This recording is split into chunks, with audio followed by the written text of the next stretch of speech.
Ladies, young ladies, and gentlemen, good evening to everyone. Once again, welcome. You're on the platform, your beloved platform, the platform for awakening consciences. So, this is making international headlines. The Ukrainian president, Volodymyr Zelensky, is very angry. He is very angry because President Vladimir Putin, the president of the Russian Federation, did not even bother to open his mouth to give him so much as a semblance of a response, nor did he go through his close associates at the Kremlin. Whether it be his spokesperson, Dmitry Peskov, or the head of Russian diplomacy, Maria Zakharova, Putin did not appoint anyone to respond to the ultimatum issued by Volodymyr Zelensky. Let's call it an ultimatum. What is it about? The big event tomorrow, May 15th in Istanbul. You know, Volodymyr Zelensky challenged Vladimir Putin. He said that he knows Putin will not go to Istanbul. He says, the reason is that Putin does not want peace. So, he is challenging Putin. Tomorrow, May 15th, he will be the first person present in Istanbul, Turkey. He will be there waiting for Vladimir Putin. He says, if Vladimir Putin does not come in person, it means that Vladimir Putin is driven by a negative feeling. A feeling that clearly proves that Vladimir Putin does not want peace. He said this and made it into a sort of condition. Vladimir Putin did not respond. He didn't even move his lips up or down, not even a little. Yet yesterday, Vladimir Putin held a war council during which he took the necessary time to make statements and address key points regarding the conflict in Ukraine and the West, but he did not mention this aspect. So, furious at Vladimir Putin's silence, Zelensky made a statement.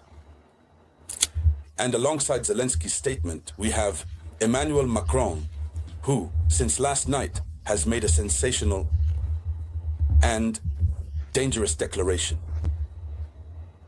In this video conference, ladies and gentlemen, these are the two major news stories we are going to discuss and analyze in detail.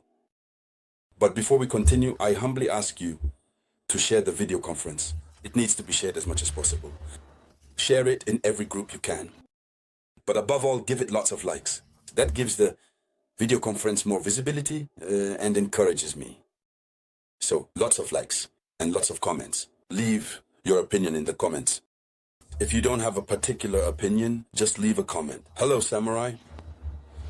Let's dive deep, ladies and gentlemen. What is Volodymyr Zelensky saying?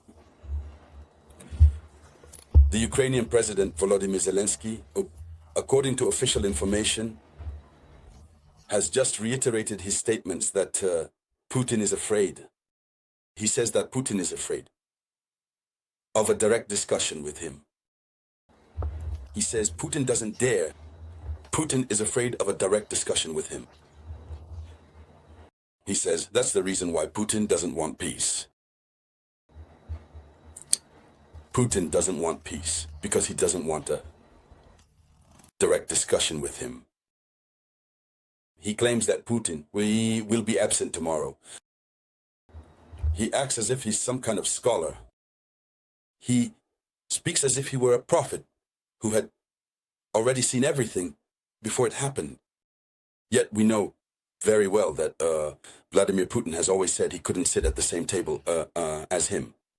That's the reason why Russia even requested just 4 weeks ago. Russia requested the removal of Zelensky and the establishment of a civilian government. Yes, Putin called for the establishment of a civilian government. It took some pressure from the Americans and others for Putin to lower his guard a bit and relax his conditions. Otherwise, Putin had so many conditions, but this time he swept aside all his own conditions with a wave of his hand and said, let's go to Riyadh. But going to Riyadh doesn't necessarily mean that both heads of state have to be there. It's not the right time yet. Vladimir Putin's representatives are already sufficiently qualified to face Volodymyr Zelensky. That's what Zelensky says. He asserts that Putin should be absent from the meeting scheduled this Thursday in Istanbul at Amman, Turkey, to reach a peace agreement. He says that all of this will demonstrate in more ways than one that Vladimir Putin does not want peace. Is it Putin he needs, or is it the country he needs? Even if he is there, if he doesn't go, no, he can delegate someone else. The state is a continuity. Those who will come to speak on behalf of the Ukrainian state will not be speaking in their own name, nor in Zelensky's personal name. Even Zelensky himself, when he speaks, will be speaking on behalf of Ukraine and not in his own personal name. So, beyond that, what is really going on? The French president, once again, Emmanuel Macron has once again made a statement, something else, regarding his situation in Europe, the situation of France in Europe. He declares that the French nuclear umbrella could benefit other European countries. He says that France is the country with the strongest military power in Europe. He says that France is the only country to possess nuclear weapons. And on the issue of nuclear weapons, he is ready to open up discussions with his European partners so that the topic can be debated to see what France can do, since France is truly an expert in this field. As the saying goes, in the land of the blind, the one-eyed man is king. So, France thinks that the French nuclear umbrella could help other countries, given how strong they are in nuclear capabilities. Instead of the United States of America taking care of Europe, from now on, France could take care of Europe. So, when he spoke, he said this. There you go, he said. Yes, that's what he said. And then Russia responded. Russia responded by saying that the deployment of nuclear weapons on the European continent is not what will bring security. That is not what will bring security, predictability, and stability to the European continent. Here is the response that Dmitry Peskov, Vladimir Putin's spokesperson, had to give. He goes on to say, significant efforts from Moscow. Washington and the European countries possessing nuclear weapons were necessary to build a strategic security architecture in Europe and on the European continent.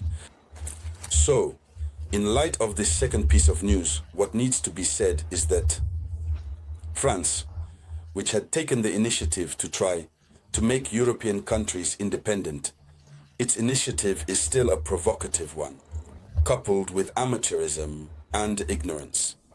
That is why Russia is brainwashing it by saying that resorting to nuclear weapons cannot ensure the security of Europe. The only thing that can is that the world powers demand significant efforts from Washington and Moscow. First from Washington and from the European countries possessing nuclear weapons were necessary. Coordinated efforts to establish strategic security, to set up the framework, the blueprint for strategic security in Europe. And so, ladies and gentlemen, that was the top story in international news. Thank you for sharing it as much as possible. I'll be back with more news for you shortly. This was the voice of your one and only samurai.